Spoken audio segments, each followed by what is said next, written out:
How does gold signal a possible crisis?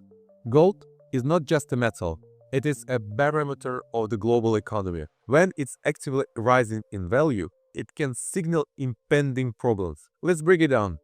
Why does gold always rise in times of economic instability? What historical examples show that rising gold prices have preceded crises? Can we use the dynamics of gold as an indicator of economic turmoil? Historical examples: gold as an alarm signal. Gold has risen sharply in price several times in history before global crisis. Let's look at the key points.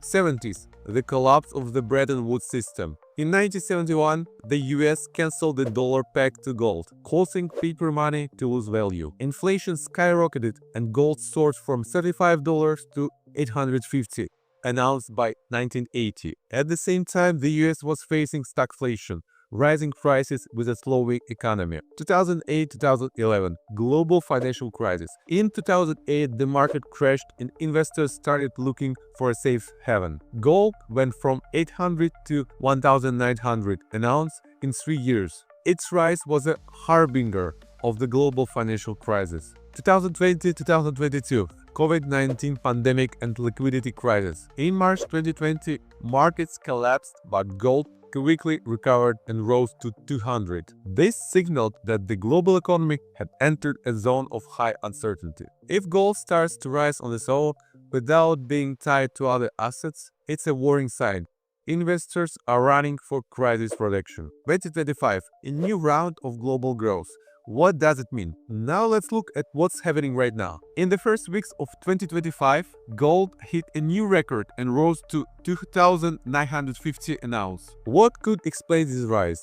Global economic instability. US-China trade wars heightened fears of recession. Donald Trump's imposition of new customs duties threatened EU and Chinese economies. US stock markets are at record levels and investors fear they are overheating. Rising inflation and debt loads. Despite attempts to control inflation, prices of goods and services continue to rise. The US, EU, and Japan have record levels of government debt. Central banks can't raise rates quickly because it would cause a debt crisis. Central banks keep buying gold. Central banks bought a record 4,974 tons of gold in 2024. The highest ever. China, Russia, India, Middle East actively building up gold reserves, reducing dependence on the dollar. When gold rises separately from the stock markets and cryptocurrencies, it may indicate that major players are preparing for a possible crisis.